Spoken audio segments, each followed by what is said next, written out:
guys, welcome back to another chit chat. Get ready with me. Today I'm kind of just gonna play around. I don't have a plan. I want to use some new favorites, some old favorites. I think I want to do a bright eye, even though I'm already dressed pretty brightly, but I'm super excited that this video is sponsored by and in partnership with Pure. I'm going to be using their Pure 4-in-1 Love Your Selfie Long Wear Foundation and Concealer. This is the iconic foundation that comes in 100 shades, so I'll do a few face swatches for you as well so you can kind of get a grip on what your shade might be, but let's go ahead and get started.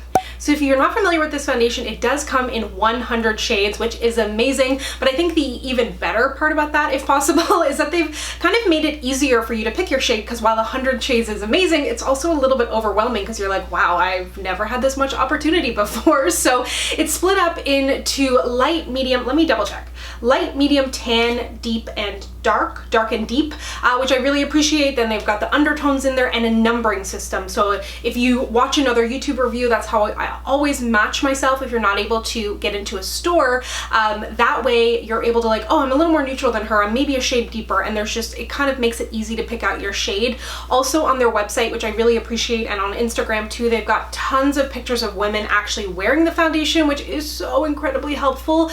So I'm going to show you a couple swatches today so you can see them on me. Acts as a foundation and concealer, so there's two different ways to apply it. I'm going to use the doe foot just for the swatches, but there is also a pump. So this is the TN6 shade, so this is in the tan family. Then a shade up is TN7. So you can see very slight differences in between, which I really appreciate because sometimes something might be the proper shade but not the right undertone. And then this one is TG7. So you can see there's a lot more warmth in this one. I've been wearing TN6, and I feel like in the summer months and when I'm a little deeper, I feel like 7 would be a really good match. And if you didn't already know, Pure is also vegan and cruelty free, and they're available at Shoppers Drug Mart here in Canada to pick up. So I'm gonna go ahead and remove this, and then I will apply TN6 to my face. So like I said, this does come with a pump or a doe foot. You can use the doe foot on your face too if you want. I like to use that for concealer. I'm using the accompanying brush. And if you have sensitivities, this is a good foundation to look into. I'm sorry I'm looking off their website, but there's just so many facts about this foundation.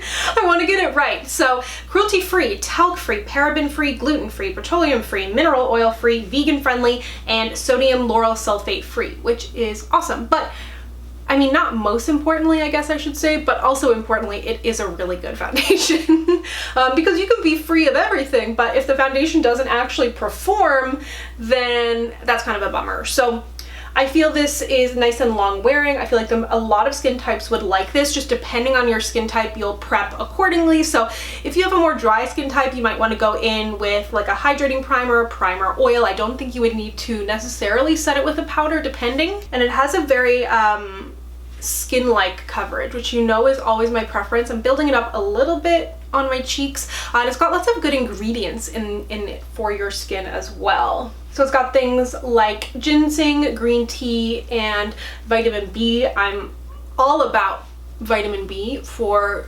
skincare. It also contains lingonberry extract, which is said to help protect your skin from things like blue light, which is really important nowadays because whether I'm working or relaxing, I'm looking at a screen a lot. And I really love the coverage it gets. I think you can see it gives like a nice natural, it gives good coverage, but it doesn't look like a mask. It doesn't feel like a mask. It's super light and super buildable. And I'm gonna go in with the doe foot actually of the shade that I'm wearing. And I got a couple breakouts that have they're so annoying and poke through everything. So just to further conceal these blemishes, I'm just gonna pat that in with my fingers. Then under the eyes, I'm gonna go in with a lighter shade. This one is TG1. And I think something that's so amazing about having such a big shade range, and it just gives you so much flexibility. So not only is everybody gonna have a foundation shade, everybody is gonna have a concealer shade. You're gonna have so many more chances to find your shade because sometimes ranges might have, 40, 50 shades in their foundation, but the concealer shades aren't that good. If you want a highlight or if you want a concealer shade to spot conceal, it might not exist. just using my fingers, kind of doing a little highlight down the center of my face. Or if you want to, for example, if you have like a deeper skin tone and you've had trouble finding a contour, I feel like you could absolutely use this with a doe foot applicator for a cream contour, which is incredible. And I think that that's really exciting, or even kind of a cream bronzer if you have like a lighter skin tone, which like I'm always advocating for bigger shade ranges. So tapped it out under my eyes, and then I'm just going to blend it out a little further with my brush. So there you go. I think that gives a really nice coverage under the eyes, just brightens things up slightly. So I think this gives a really beautiful skin-like finish, but it covers up any of the imperfections, especially being able to go in and spot conceal. Really like the coverage under the eyes, and I really love the finish, although I am going to powder, but I will have this foundation linked down below, of course, and there'll be some more resources if you're trying to figure out how to match yourself. But let's go ahead and powder. I'm using the Makeup Revolution Bacon Blot. I don't know if you could tell, but I've hit a little bit of powder. This is part of my project pan. I'm working on, you know, using up the makeup that I know and love. We can be wasteful sometimes, and I do really love this powder, and I'm not bored of it yet. And I've hit a little bit of pan, which is exciting. Okay, in typical me style, I powdered a little bit and forgot I wanted to use a cream highlighter. I'm using the Catrice Light Correcting Serum Primer. So actually this is a primer technically, but I like it as a liquid highlight. Don't ever let anybody tell you what to do, you know? I think it just gives a really beautiful, natural looking glow. I always just want to look like I'm healthy and drink all my water, even if, you know, I didn't happen to drink all my water. No one needs to know that. Then to set my face, I'm going to use this e.l.f. Sheer Tint Finishing Powder. It's a really light powder, so if you have a really oily skin type, you might want to go with something super mattifying. If, like I said, if you have a dry skin type for this foundation, you could probably get away with not powdering it. Kind of depends on your skin, but I just want something light so that I keep that skin-like look. Oh, where's his hair coming from? Is it a brush hair? Cat hair? I keep it light, but I still need like some powder, you know? So for my bronzer, I'm actually gonna use this Pure bronzer. It's the Mineral Glow Illuminating Bronzer, and they sent me some products, like some newer looking foundations to do this, or they sent me the concealer shades to do this video. I had already had the foundations from a while back, but I had never tried their bronzers before, and this one has a little bit of like, it's an illuminating bronzer, which, you know, is something that I used to not like, I guess because like I just don't want glitter all over my face, but it's not glittery. It just gives like a nice glow, an illuminating glow, as they say. Oh, I've got a foggy contact lens, but yeah, I really like the warmth that it gives to my skin. And it's easy to blend out. Really good shade for me too. So like I said, I was gonna use a few products from my project pan. Look what happened. So this had, I dropped it and it had a tiny crack in it. Now it's completely cracked. So like, we're seeing straight up pan, but I don't want to keep using this. So it's the NYX Sweet Cheeks blush in Summer Breeze. I love this blush so much, but now it's completely cracked. So let me know how you'd like me to approach this for my project pan update video. Should I just get a brand new one and start over? Okay, now I'm gonna move you in a little bit closer to do my eyes and mascara. So I'm actually just gonna prime my eyes with this. I normally wouldn't prime my eyes with a foundation, but it also is a concealer, and I almost always prime my eyes with whatever concealer I'm using just because it's easy. And I find it does a good job. Like, I have oilier eyelids, and for a long time I was like, what's the point of wearing eyeshadow because it just falls off of my face.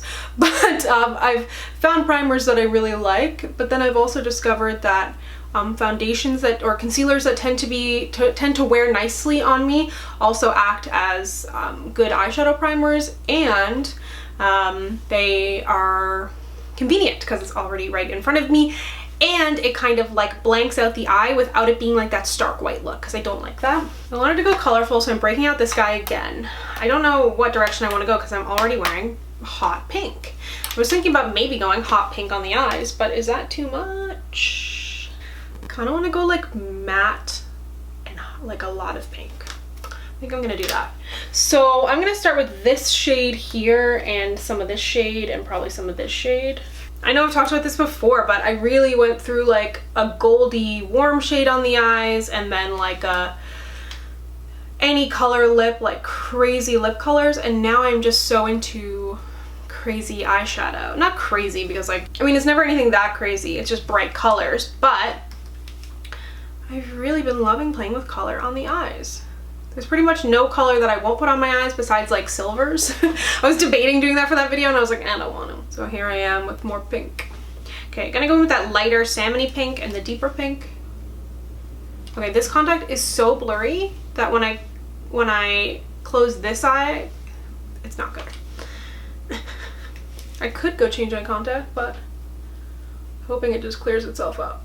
I'm like so bad with getting things in my eyes. It's funny. Sometimes when Nems and I go away to the, like on vacation to the Caribbean, especially if I'm wearing my contact lenses all day, I don't know if it's water, wind, sand, my eyes get so dry that even when I take my contact lenses out, every blink is painful. So I've started traveling with eye drops, but to get them in my eyes, Nems has to like literally hold me down, or he'll like drop it in here and I'll kind of just like shake my head to get it in like I'm a child. And I remember having eye drops when I was a kid and being like having to be held down, and that made me think about, wait now, before I get into this pointless story, and that made me think about when I first got contact lenses, because I wore glasses for a long time and I was afraid of contact lenses. And when I went to go, and you know how the doctor is like, okay, I'm gonna show you how to put them in, then you'll put them in and you'll show me that you know how to do it before like you leave the office. It took me so long that he like quit. He was like, I have other patients coming in. Like, he was nice about it, but he legit bailed on me. Was like, go home, try it. If you can't get it, come back in, get out of here. I eventually figured it out, but yeah, struggle bus. Let me know. I feel like people either struggle with it or don't. There's no like in between. Oh yeah, and my nails are so bright. I'm just like pretending it's not winter. I went out the other day and I was like, I'm gonna walk to the mall. I need to like, you know, get moving. I've been home working a lot and it was so cold. It was like that meme where it's like, why do I live somewhere where the air hurts my face? And like every year as Canadians, we're surprised when winter comes around. And I'm like, snow? What? Cold, huh? As if it doesn't happen every year for every year of my life. But it's always shocking and upsetting. But so be it. And like Toronto, I've talked about this. I'm just repeating myself apparently because I've said I've talked about this a million times, but Toronto is so much colder than Newfoundland. Everyone's like, oh, you grew up on the east coast of Canada, because everyone sees the east coast of Canada as just like permanent winter. And winter obviously is very bad. We saw what happened in Newfoundland, but that was abnormal. But it's a lot of snow in Newfoundland. So like I would shovel in like a t-shirt. It would never be like minus freaking 30 or whatever it is here. The shenanigans, it's wild. There's like no way to protect yourself besides walking around like a bank robber with a balaclava on. So now I'm going to use the Pure Fully Charged Mascara, and this is supposed to not only help add volume and length, but also to strengthen your lashes, which I think is cool, because if a mascara is good but you lose lashes in the process, then that's kind of working backwards. So this is supposed to help prevent lash loss. And I'm not cutting any clips out here. You can see how much volume I just got by like literally touching my lashes. Super black, tons of volume, tons of length. I don't have issues with fudging, smudging or flaking or fudging. And there we go. And I always say this when you're doing looks that are like rusty, orangey, pinky, if you're not used to it, the look can be very jarring before any eyeliner or mascara, but being like applying like a good black mascara adds like the contrast, really brings your look alive, because before you can kind of be like, I look a little sick. But yeah, when you add the mascara, it all comes together. Okay, so I'm gonna move you back out. We'll do highlighter and lipstick. So this is the highlighter I've been using a lot. I think I included it in monthly favorites a little while back, but still on it. The Essence Pure Nude Sunlighter. Just gives a really pretty glow. It's not chunky. And I think like if you have texture or acne and you're kind of like hesitant to get into the highlighter game, this is a nice one. They've got the sunlighter and the highlighter. The highlighter is a little better for lighter skin, and the sunlighter is newer for deeper skin or just a little warmer. So I was gonna plan to go like really fully nude on the lip, but I think I might try and use this guy, which I've talked about a bunch, the Essence Color Boost Matte About Matte. It's like a peachy nudie orange. And this is the ColourPop BFF3 lip liner. And whenever I do this and get ready with me's and I put on a lip color and I'm like, I don't like it, and then I remove it, everyone's like, no, why'd you remove it? This could be the one time that I don't remove it and you're like, no, it's horrible, take it off. I might remove the lip liner. It's like bright, but not too bright. And I know I'm wearing a lot of color between nails, eyes, face, but I like the way this turned out. So thank you so much for watching. Be sure to check out the Pure products that I mentioned, all linked down below. And if you'd like to connect with me, you can find me on Instagram, Twitter, and Facebook at SamanthaJaneYT, and I'll see you guys next time. Bye!